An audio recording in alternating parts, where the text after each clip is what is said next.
And why should one avoid the association of opposite sex?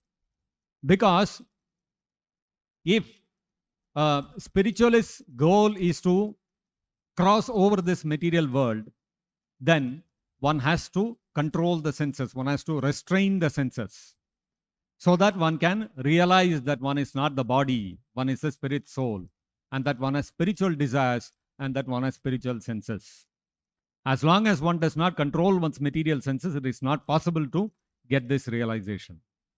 Now, when when in this material world, if you look at all categories, both men and women who are not following the path of spirituality, the men will dress, talk, and act in such a way that it attracts the opposite sex.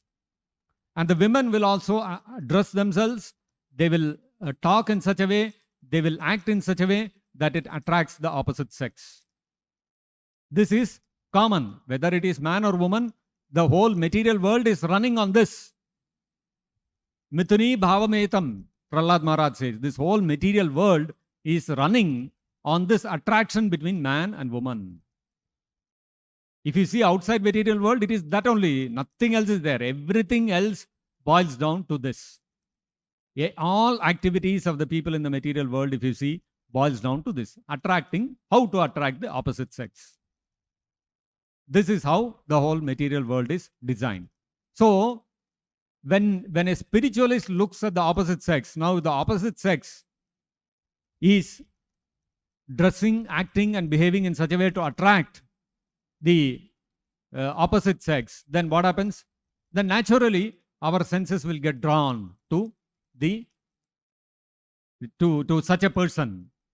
For a man who is a spiritualist, if he looks upon a woman who is dressing attractively, who is talking attractively, who is behaving attractively, his senses will get drawn. If it is a woman who is a spiritualist, she looks upon a man who is a materialist, he will also be dressing himself very nicely, very attractively. He'll be presenting himself, I have done this, I have done that, I am such and such big person. All these things he will tell. Why? To attract. And the woman can fall for that. If the man is a spiritualist, then he will fall for the woman. And if the woman is a spiritualist, she will fall for the man. Either way, the spiritual life will go for a toss. And therefore, the Shastras, they are very, very, they caution us, they caution a spiritualist not to even look upon the form of the opposite sex or a materialist. At the same time, although Chaitanya Mahaprabhu embodied these principles, Chaitanya Mahaprabhu did not discourage his devotees from becoming grihasthas. Why? Because if a man is marrying a woman and both of them are devotees, both of them are devoted to Krishna, and they are both of them jointly serving Krishna, and both their in both their cases, both of them have the common goal, which is to cross over this ocean of birth and death, then that combination of man and woman is not detrimental towards spiritual life. But if one of them is a spiritualist and his goal is to cross over the ocean of birth and death, whereas the other person's goal in life is to enjoy this material world, then that becomes a gateway to hell for the spiritualist, for the person who is trying to cross over this material world. So, combination of man and woman is not forbidden, as long as both of them have a common goal, which is to render devotional service to Krishna. In which case, that combination is not an issue. Problem happens when one of them does not share the same goal. That is when the problem happens. That is why the Shastras are warning us that we should be very careful about whom we associate with. We should associate with only people who are similarly minded. The Katyayana Samhita also states that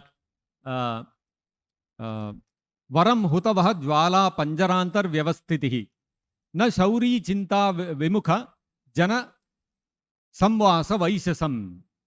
The Katyayana Samhita says that Shauri means Krishna.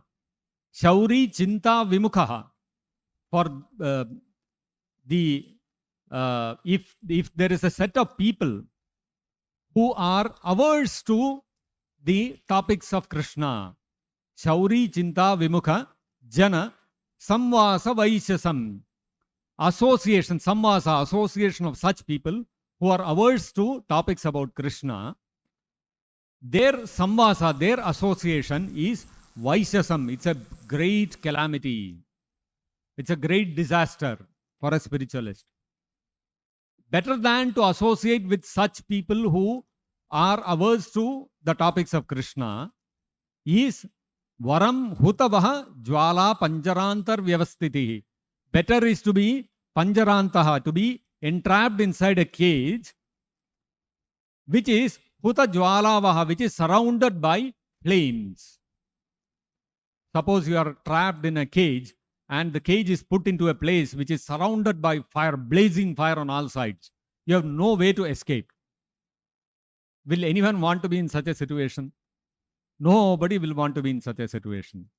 But the Katyayana Samhita is stating, it is better to be in such a situation than to be in the association of people who are averse to the topics of Krishna. And that is being demonstrated by Vidura himself, because he gave up the association of his elder brother and his sons because they were averse to Krishna's instructions. And therefore he chose, he had the same understanding. He thought, it's better that I go and die somewhere incognito rather than to be in the association of these people who are averse to following the instructions of Krishna. So we can see how there are the Vedic injunctions are there, and the Bhagavatam is describing people, the great devotees, who embody all those principles which are given in the Shastras. Their lives are living examples of these instructions in the Shastras.